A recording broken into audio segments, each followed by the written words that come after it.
So, yan mga buddies. Ayan mga guys, mga katiits. Kunting silip din ulit habang hinihintay ko yung mga kasamahan ko na wala pa. Ayan. Halimbawa nito, mga ayan, itim na trapal. Ayan o. Ayan, yung site namin. So, halimbawa, ito mga katiits. Kung makikita nyo, dyan ako galing. Sa baba na yan dyan. So, kung pumunta ka sa isang area, kung alam mo ang mga elemental codes na mga area, paakyat ka pa lang at saka history ng area, ito ay kinampuhan ng hapon dyan banda sa baba. So kung papaakyat ka pa lang dito, makikita mo kung ano yung elemental codes ang nasa area mo. So ito ay nasa earth element tayo. Kung makikita nyo yan, paakyat yan, akyat, pa-slide dito. Pagdating sa baba, pagdating sa taas ay pantay na siya, pantay. So ibig sabihin niyan ay earth element. So yan na yung makikita mo kung papunta ka pa lang sa isang area. Kung magre-remapping ka, mayroon kang site na pupuntahan, diyan pa lang habang papunta ka palapit, alam mo na agad ang destination na area mo na mayroon laman at lalo na mayroong history yung lugar. So diyan natin makikita. Yan yung mga hinuhukay namin ng mga bato. Kunting silip lang din ulit. Yan, simento yan. Yan. Simento yan mga katiits. Yan o. Lahat yan. Yan. Simento yan. Yan. Yan. Dami. Madami katiits yan. Mga simento yan. Binibira namin na flooring dun sa baba. Yung mga nakaharang sa mga mga door na sinasagupa namin. Yan. So, kunting silip ko lang yung sa area namin yan. May mga helmet, may mga hard hat. So, kompleto kami dyan. Yan. Habang hinihintay ko yung mga kasamahan ko, hindi pa sila dumating. So, yan yung tip ko sa inyo mga katiits. Para ito, may marker dito is multiple deposit. Ang marker dito sa area na to. So, ibig sabihin, dito sa paligid na to, is mayroon pa siya dito bukod dyan. Mayroon pa dyan dito sa paligid ay deposit. Ito sa area na to. Ayan. Papasilip ko lang sa inyo mga katiits. Yan yung area. So yun yung area natin.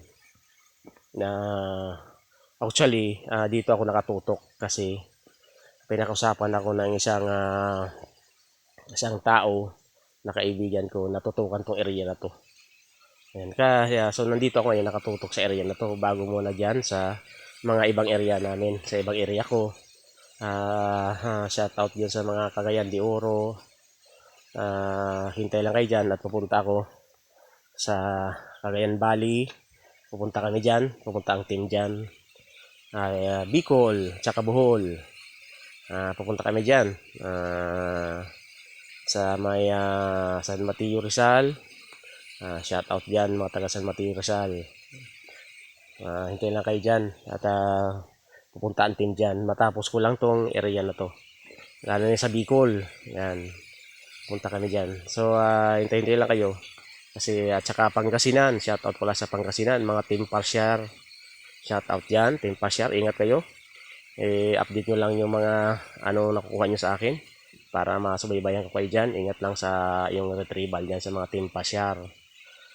Dyan sa team Pangasinan.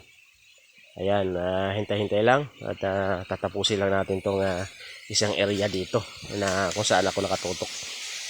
Ayan, so mayroon tayong scanner dito na talaga, mayroon siyang laptop nandoon sa kasamahan natin. Ayan, kunting silip ko lang. Ayan. Ayan.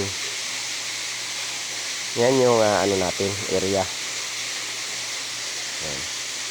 Ayan mga katiits, wala pa yung mga kasamahan ko. Ito, kompleto tayo. Mayroon tayong harness. Ito, may harness yan. Kompleto yan. Mayroon din tayong chimblock. Naka-ready na chimblock natin. Ayan, so naka-ready na lahat na gamit yan. So kailangan din sa isang retrieval operation ay kompleto kayo. At kompleto kayo sa mga gamit, saka hammer. Ayan, para pag hindi kayo magtitik-tik sa baba. Mahirap yung magsisilsil, kailangan may hammer kayo at saka may kuryente ang isang area. O di kaya may generator kayo. Dito sa amin, yung ginagamit namin is kuryente ito mga katiits. Yan, mayroon yan breaker. In case na kung ano yung mangyari sa baba, magsa-shutdown lang yung breaker na yan. So hindi ka makuryente.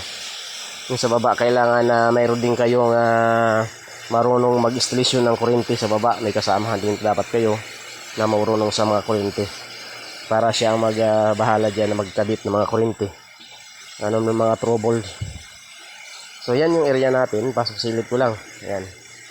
So kompleto tayo sa gamit, mayroon tayo harness. Yan. Yung kailangan, may chain block tayo, naka-ready na yan. Lahat yan. So, kailangan talaga sa isang area is mayroon kayong pera at tamang pag-finance mga katiits para makuha nyo yung minimiti ng bawat isa sa atin. At siyempre ingat at kailangan ng tiyaga at sipag. Walang madaling pagtitreasure na yung isang kutkot lang ay nandyan agad.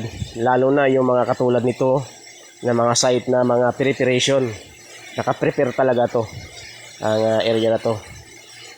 Kaya tatlo kasi ang bali ang ano ng mga hapon. Mayroon yung mababaw lang, mga giveaway. Mayroon dyan na matalikod ka lang is nandyan agad. Maano ka lang, matapilok nandyan agad isang piraso. So yan yung mga hindi mga preparasyon.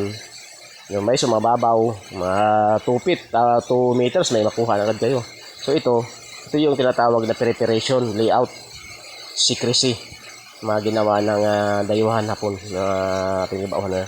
Kaya may kahirapan na ganun po ang sitwasyon natin. So ingat po kayo dyan sa lahat. Pero wala pong binaon ng hapon na aabot na 100 meters.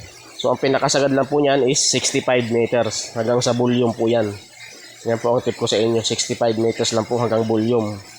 Pero madalang lang pong mangyari yun kung talagang volume na yung sinyo. Pero pag hindi pa volume, kung ilang kahon lang na piraso, palagay natin 100 o 1 tons lang, bawat layout nila is nasa ano lang yan, 25 meters, 15 meters, 12 meters. Magano lang yan mga secrecy na ginagamit mga layout nila. Hanggang umabot ng 65. Pinakasagad, yun ang tinatawag na volume na talaga, as in maramihan na yun. So yan yung tip ko sa inyo mga katiits. Walang aabot ng 100 meters. Huwag na kayong patuloy ng paghukay niyan na duro-diretso. So kailangan nga mga katiits ay pag naghukay kayo, sundan nyo lang ang mga HTM marker na tinatawag na headed trail marker. So yan ang nagsasabi kung marunong kayo magbasa ng mga marker na mga ibig sabihin. Yan ay sukatin nyo kung anong layo, anong lalim, paano positioning at ikumpas nyo. Kailangan mayroon kayong dalang kumpas. Kahit sa kamay, ganito sa akin, oh. Ayan. So bukod sa kumpas ko na malaki, doon yung pang remapping ko, mayroon ako sa kamay. So kung anong positioning bawat every time na makuha nyo ng HTM marker, yung HTM na marker na bato sa ilalim is kumpasin nyo. Tapos sukatin kung anong layo, kung anong verification na code niya, anong alignment niya para masubaybayan nyo ang direksyon kung saan banda. So yan mga katits ang tip ko sa inyo. Kaya kailangan maging maingat talaga pag nagting nasa ilalim. So mayroon kasi dyan yung iba, masakit man isipin na ang akala duro-diretso lang yung hukay. Kaya nga po sinasabi natin ay mayroon niyang marker. Sa ibabaw pa lang may nagsasabi ng marker na underneath o diretso ka lang maghukay. So pag susukatin mo yung sinasabi niyang underneath, kung ilang feet ang lalim niya na sinasabi niya, pagdating doon mayroon na naman siyang binibigay na given marker na pointer na HTM na mag-drive ka na, pakaliwa ba o pakanan o padiretso ka lang ba. So mayroon yan siyang marker. So hindi yan siya sabihin na diretso ko lang kasi sa ibabaw nakalagay sa HTM marker na underneath. O nga underneath ka, pero pagdating sa ilalim kailangan yung underneath na marker na nakalagay doon is sukatin mo siya kung ano yung haba para doon mo malalaman. Doon hanggang doon ka lang, titingnan mo kung anong given marker niya ulit ang kanyang sinasabi na kakaliwa ka ba, mag-drive ka ng kaliwa. So titingnan mo lahat ng mga habang naghuhukay ay mayroon yan mga HTA marker. Yun ang babasahin mo ngayon, kalkulasyon mo, sukatin mo bawat isa. Kasi yan ang nagsasabi kung anong gagawin mo pababa. Kung anong gagawin mo, mag-drive ka ba? Hanggang dyan ka na lang ba? O naka-wall type ba yung deposito? So kailangan nyo yan malaman mga katiits. Yan na yung tip ko sa inyo. At saka wag kayong sumilong na walang ceiling na lupa lang. Delikado po yan. At mag-trap po yan. Matrap kayo. Lalo na kung may makita nyo mga lock sa gilid ng bato. Makita nyo yung mga lock. At saka yung mga texture ng lupa na ginagamit nila kung paano ang position ng mga texture na ginamit. So titingnan nyo na maigi yan. So wag nyo kayong halimbawa nagsalansa ng mga bato. Wag nyo bastang galawin yan. Kailangan titingnan nyo ang positioning, ang mga texture na ginamit, kung paano position, paano yung alignment, lahat. Kailangan maging maingat para hindi kayo mag-collapse. Kaya masakit man isipin, marami sa atin mga katiits ay natabunan dahil sa gawa ng mali yung kanilang operation, mali yung kanilang paghukay. So kumbaga sa kulang sila ng kaalaman pagdating doon sa ilalim ng aktual na operasyon na. So napakahirap talaga mga katiits na ganitong ang gusto natin makaahon sa hirap na yun nga na matabunan ka sa ilalim. So napakahirap kaya kailangan double ingat lang talaga mga katiits. Tulad nga ng sinabi ko, kailangan alam natin yung mga nilalagay ng mga hapon. Kaya maliit man o malaki na bato na makikita nyo dyan, kung anong position, anong itsura, ay maigi yung double ingat at tingnan nyo kung anong kulay yan, kung anong mga code color yan. Yan ang mga code color secrecy na mga code color layering ng mga lupa. So kailangan malaman natin yan. At saka mga alignment ng mga positioning ng mga texture na ginamit sa mga lupa, kung ano, paano. Kasi doon nyo makikita kung mag-collapse yan o hindi, o may lock yan. Kasi mayroon yan lock katulad yan sa ilalim. I-share ko lang sa inyo. Mayroon lock yung pinto dyan. So wala naman yan bakal na nilagay. Ang ginawa niyan is nag-alternate ang kanilang ceiling. So ibig sabihin alternate yung naglock siya bawat isa. So pyramid, tungkod sa isa, ganun ang ginawa nila dyan. So yan yan din nalalaman ko yan sa mga HTA marker na nilalagay nila. So dyan natin makikita, kaya kailangan alamin natin yung mga kung anong nakalagay ng mga bato na makasagupa mo mga HTA marker. So mayroon din silang nilalagay na mga HTA marker na mga tinturo is may panligaw.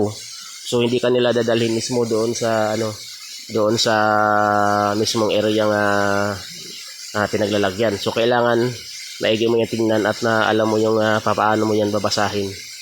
So yan lang mga katiits ang tip ko sa inyo na naway makatulong sa mga aking mga sinasabi. Thank you for watching at God bless you all. Ingat sa inyo lahat at makahits tayo lahat. Bansay, ting padato.